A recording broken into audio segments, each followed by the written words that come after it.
Okay.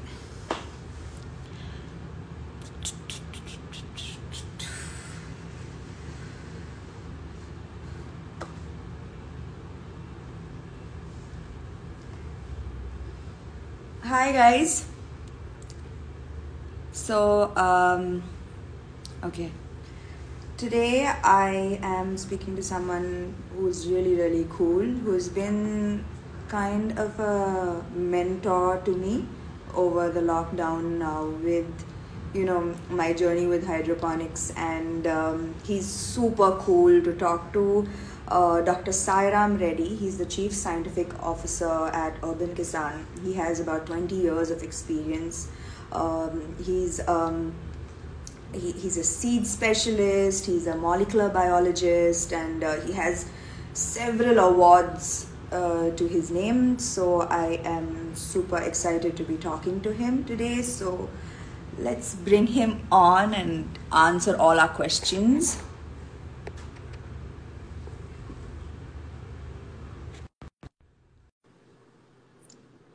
Hi guys, I hope you guys are having like a good weekend so far. Hi. Thank you for all the love. Hi. Hi, How are you?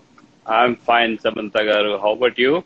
I'm very good. Nice to see you. It's a pleasure. Your background is way better than mine, by the way. Yeah, it's greens. That's lovely back. Every time I see you Thank you. from Urban Kisan, I want to steal everything. Thank you. Uh, Yeah, so I was just telling the guys that you've been like my mentor over the lockdown, teaching me everything I needed to know about hydroponics. Um, yeah, I want to know, like, how did this journey start for you? Your interest in hydroponics. Please tell us. yeah. It's a good question to start with. Yeah, my journey with hydroponics was actually a necessity rather than a passion. When I was reading through newspaper one day, I found a very terrifying news that most of the food what we eat here in Hyderabad, in fact, is coming from uh, some areas which are not actually advised to grow crops. Something like the Musi river beds. As a result of it, most of the food what we eat is actually carrying lots of heavy metal intoxications. We always talk about the pesticide making the crop free from pesticides, but we less talk about this the heavy metal contaminations in the soils, especially in the urban suburban areas, and where the crop is being grown there, and then we are eating that crop. So one very important thing which made me to really think in these lines is, that as per WHO, World Health Organization, about 70% of Indian women are anemic. You go to a doctor, they say eat lots of greens. Yes. And we eat greens, but those greens are full of heavy metals like lead, which in fact counteract on hemoglobin, what we have, and that makes us more anemic. Oh my So God. that's the scary thing. So made me to think alternate. What do we do at least to help these urban, dwellers to at least can they grow their greens, in their balcony? So that is where my search, for an alternate growing techniques started. I ended up with this hydroponics. Wow. I So, started doing this at my home, in my balcony, then yes. try to design everything which fits to actually an Indian, the balcony designs and things like that. Yeah. Yeah, so I remember when I spoke to you first, you showed me the video of your balcony and everything that you were doing Yes. there, and I immediately when I saw it, I have to do this well. You have so, which is why I wanted to for you to my followers, for you to educate them as well, and for you to share with them what I know, what you've shared with me as well, about how important it is for household to be able to grow a little portion of their food to know exactly where Yes. it's coming from. So, what does growing your own food mean to you, and what See, impact will it make if in the society, if every household grows a portion of their food? What is the impact that you? yeah. See, what I see is like it's not possible for us to grow all the food what we eat. As you rightly mentioned, can we grow at least a portion of food? And my actual journey with this hydroponics and then urban kisan started with the greens. Again, as the medical advice, every one of us should eat 50 grams of the greens twice a week. This is a minimum input we need to have it. So that means if we can and grow at least grains, which you can harvest twice a week, you know. So that means when if you take your 1 month, it is like the 8 days of your uh, the greens intake is taken care. Yeah. And greens is our primary input for our the vitamins, minerals like iron and many other things. That's a very very important food.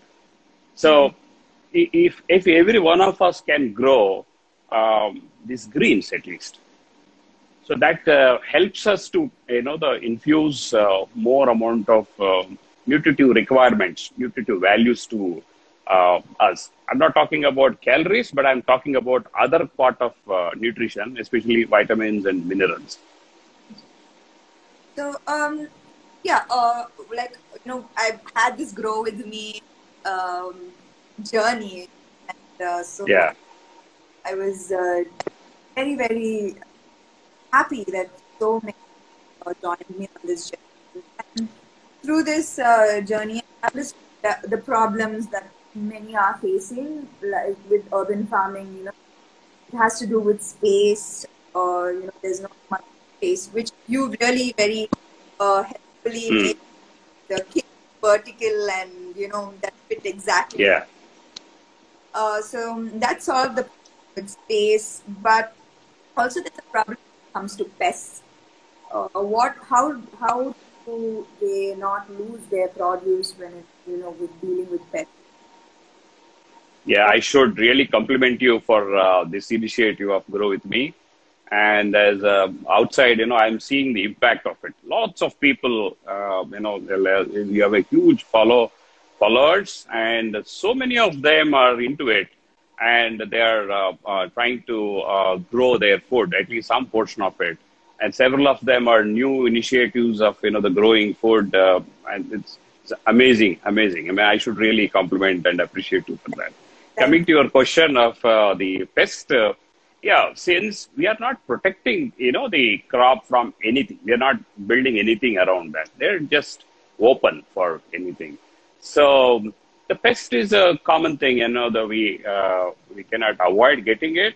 But since we are growing these crops in hydroponics, their abilities to withstand the pest is to a great extent. I mean, what my observations is very high.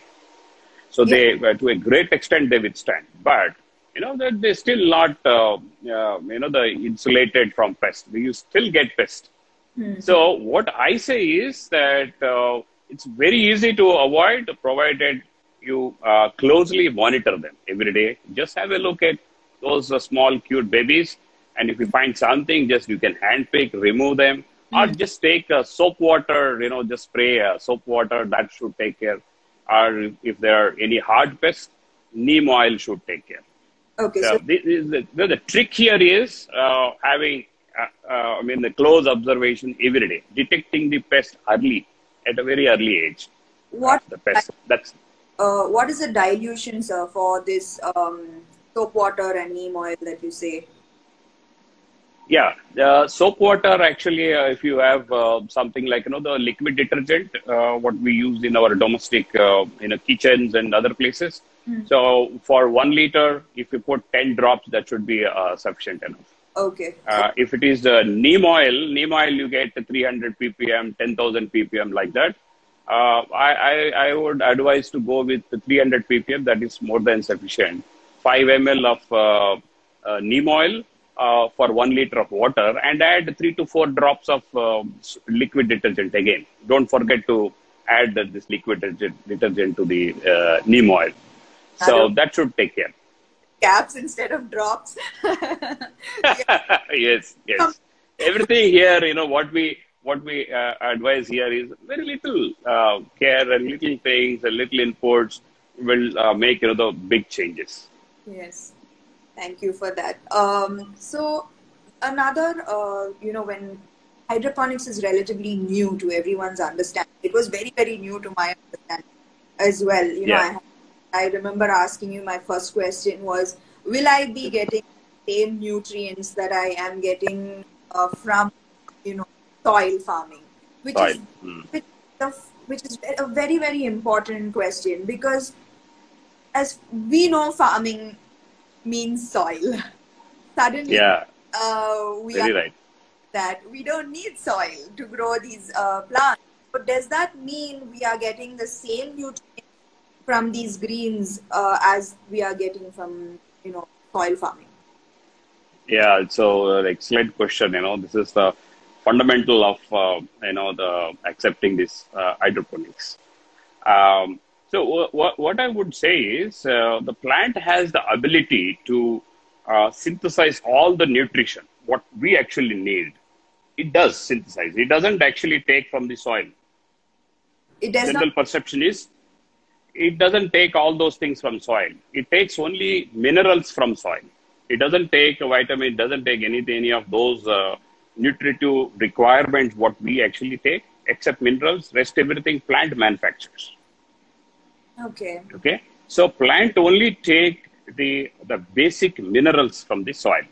That's all it takes. Okay. Rest everything plant does as part of its biosynthetic pathways. Okay. So, and you have a light is there to do photosynthesis and get the carbohydrates, and then required fat contents, vitamins, and all other things plant manufactures in the leaf. They are not actually absorbed from the soil. So what we are actually doing here is we are making sure plant all the requirements of the minerals are available in the liquid form, the soluble water soluble form at the root zone of the plant. Okay, the plant absorbs those essential things and manufacture all that what we need as in the form of nutrition. Okay, so those are the ingredients, right? So the nutrients that you have, the two gives us these two nutrients that hydroponic. Yes. Thing Yes. You mimic the soil's nutrients, give it in the liquid form. So exactly. So whatever plant actually takes from the soil, that we provide in the form of that the liquid. Are they chemical? They are actually chemicals. Of course, plant can take only chemicals. Okay. But they are simple minerals. They are not very complex chemicals or anything. They are very simple minerals like calcium chloride or calcium nitrate. Okay. So there's very simple chemicals. Boron. Those are very simple, basic, fundamental minerals. That's what plant absorbs. Plant cannot absorb even if you give the organic complex manure. But plant requires microbial consortium to break down all the complex organic molecules into small inorganic minerals, and that plant absorbs. So we are giving those end product what actually the microbes otherwise break down into. Okay. So would you call hydroponics organic? It's a very tricky question. I just wanted to say something here. We have a very wrong notion about organic. Yeah, that's organic. Organic is not in chemical sense. Organic in sustainability. Anything. So we talk about business. Is it growing organically or inorganically? What does it mean? So organic growth of a business means it's a sustainable growth. You don't see a sudden spike, but the very steady or very sustainable growth. So the organic farming, what we mean is having a kind of organic system, the agriculture system, agronomy approaches, which are sustainable. So helps the soil don't get degraded, helps the plant won't absorb any toxins. And at the same time, what we are eating plants for our nutrition. Nutrition is pure and untapped. That is what is the actual core of organic. Okay. Okay. So these organic definitions are there different, from continent to continent, country to country, and things like that. Hydroponics in US is actually classified as organic. American government declared hydroponics as organic. Okay. But of course, there is a lawsuit against government saying that no, this is not organic, because as a law in organic, there should be a soil restoration, and in hydroponics there is no soil, so you are not doing anything with soil. So this is not organic. So I don't want to really get into the arguments, but what I want to see is the purity and the actual essence of the concept of organic. The concept of organic is your agronomical approach should not cause any damage to the environment where you are playing, growing your plants. That environment should not be destroyed. At the same time, plant and its nutrition should not get disturbed. Okay. Yeah. So we are safe and environment is safe. That is what is organic. Yes, hydroponic in that sense. This is the perfect technique to really meet those needs.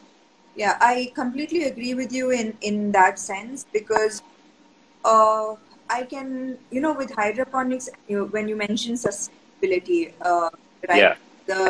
The water that I use to maintain my Yes. it is significantly 95%. And when you mention 95%, you are exactly right that it is 90% Yes. lesser water, and no wastage. That's No wastage. another reason why I love it.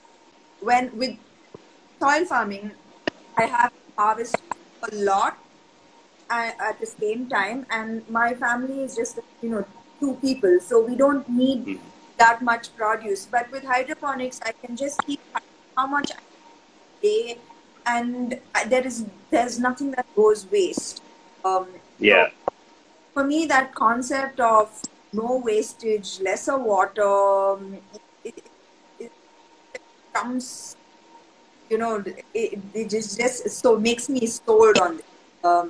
Yeah. And also the freshness. I think because it's constantly given water, it's has why is it that it's so fresh and it's so crunchy? I with the hydroponics greens, that the greens are almost like chips because they're so fresh and crunchy. Yes. Yes. So I mean,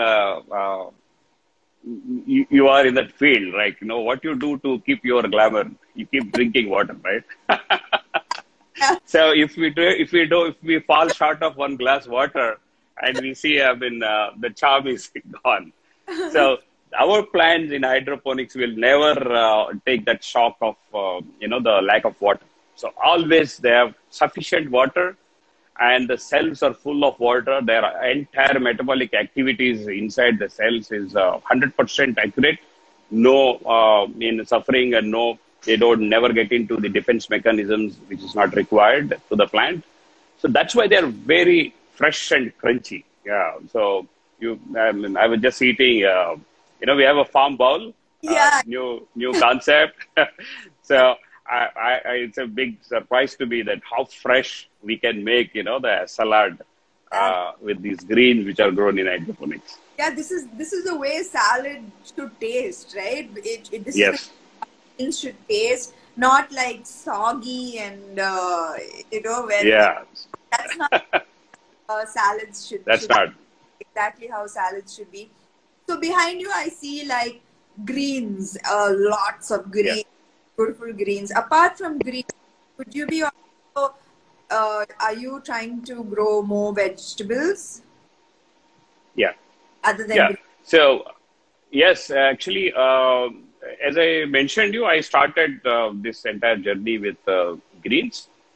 But the idea is to grow everything, all vegetables. Whatever we consume, we should be able to grow using this system. So at least 80% of the basket what we actually buy, we should be able to grow using this technology. So please tell us what are the vegetables you are able to grow right now with hydroponics? Yeah, we are able to grow broccoli. We are able to grow cabbage, purple cabbage. We are able to grow capsicum, cherry tomatoes, and our regular domestic tomatoes, cucumbers. And hope you remember me showing you the Karela, the bitter gourd. And we can go all gourds in hydroponics. We can go zucchini in hydroponics, whatnot. We are able to grow almost all these things. But some crops we are still working on to make it, the commercially viable. The concept should be commercially viable. So, but otherwise, we are able to, as a test, we are able to grow almost all these vegetables, including carrot, beetroot, even root crops. Thank you so much. Even you mentioned root crops. Wow, that's Yes. unbelievable. That's unbelievable. Yeah. Amazing. So what I need some tips. You have to give us some tips for all my plant followers, enthusiastic followers. So please give us some tips. So, Tips on growing lush, green, healthy veggies. yeah. So try to adapt this concept, hydroponics. The where if you have light for 3 to 4 hours, morning or evening, directly falling on the plants, if the balconies or rooftops, anywhere in your garden spaces, anywhere, that's sufficient for you to grow your crops. Most of your crops you can grow there. Hydroponics is definitely believe me, it's a very safe technology, and much more safer than whatever technology is currently available. I'm able to tell you because I've done a lot of studies behind the scene. Okay, and then you just what you need to do is spend little time with your plants. Treat them like I really like the way you used to tell me like you go morning and see your basil smell and your day is taken care, right? So it's always good to spend little time with the plants. In our Vedic wisdom, it says spending little time with plants will absorb all the negative energies. You get all positivity. So growing plants is very easy. It's very simple. We think it is complicated. At least with this hydroponics, it became more easier. Yeah. Okay. Spend little time with those things. That's all, and you will be able to reap any benefits. Reach us anytime. Anybody, if you want, if you have any doubts in any micro management doubts and all, we'll be able to help you out how to do it. Okay. Identify good seeds. Go to a right stores, buy good seeds. And then that's it. Your seed is the source of everything. What you are going to grow. The seeds, yeah. When are you inviting me to your very, very cool farm? You are welcome anytime. We are waiting for you. Well, yeah. The place looks like we've done with it. Yes. You should come at the earliest. Looks to be great, sir. Thank you so much for coming on this live with us. I think most of our questions on hydroponics have been answered thanks to you. Especially, what you said about the metal content in the vegetables and greens that we are consuming from buying outside is very scary thought that you have put in. So just for your information, I think I did discuss this with you earlier. So we are doing a lot of work in the extending this technology to our farmers. So Yes, now the farmers are becoming part of our activity. So a lot of farmers are now they're falling with Urban Kisan. We are working with them. We are transferring this technology to them, so they'll be able to grow these crops using hydroponics. Hydroponics in general, yes, it's very expensive. So all our research is focused in the minimizing the capital expenditure and also the operational expenditure. So we are actually doing the buyback from these farmers. We give the technology to them and they grow, and we are the sole the aggregator. We are buying it from them, but of course they have freedom anywhere. I mean, new agriculture bill which has come recently is huh? also so much encouraging in especially in providing this facility. Okay. So we are now going big with inclusive of farmers. Yeah, because this is a actually, this is a question that is very important with Yeah, advocating for, um, with, this climate change and it affecting correct. produce, with things being so irregular with our weather. It's Yeah, affecting farmers a yeah, lot. And hydroponics is, if you completely in your control, you know that your produce is safe under all yes, kinds of changes in weather conditions. And if you could help the farmers with the technology that you have worked so hard in developing, yes, it would yes. be phenomenal, right? So I Yeah, understand. actually, uh, no, the government was supporting farmers to adopt new technologies. So Correct. they built a lot of greenhouses all around the city, so many places in India. I mean, a subsidy was there to farmers to build greenhouses. So they were Okay. able to build greenhouses, but they were not able to grow crops successfully because it requires lots of water. You Okay. mentioned that the natural resources are Yes. depleting. Yes. So now we are giving this technology to those farmers. They have the shelter, the greenhouse. Correct. They were like, they abandoned them. So Yes. now they are back to activity with our tech intervention. So this is something going very good. We are very happy with that. Yeah. This is phenomenal. I also heard that you are working with farmers in a kind of buyback produce from Yes. as well, which is a great initiative. I thought, Yeah. and I love what Urban Kisan is doing. I love that you are sharing your technology with the people who need Yes. it. So kudos, thank you for doing what you're doing, for encouraging urban farming at the same time looking out for our farmers. We need more people like you. Thank you for spending this time with us live today, and I'll be soon with you there in the farm. Yeah, sure. Thank you, Samantha Garu. Take care. Thanks a lot for having me in your show. Thank you. Bye. Thank you. Bye bye.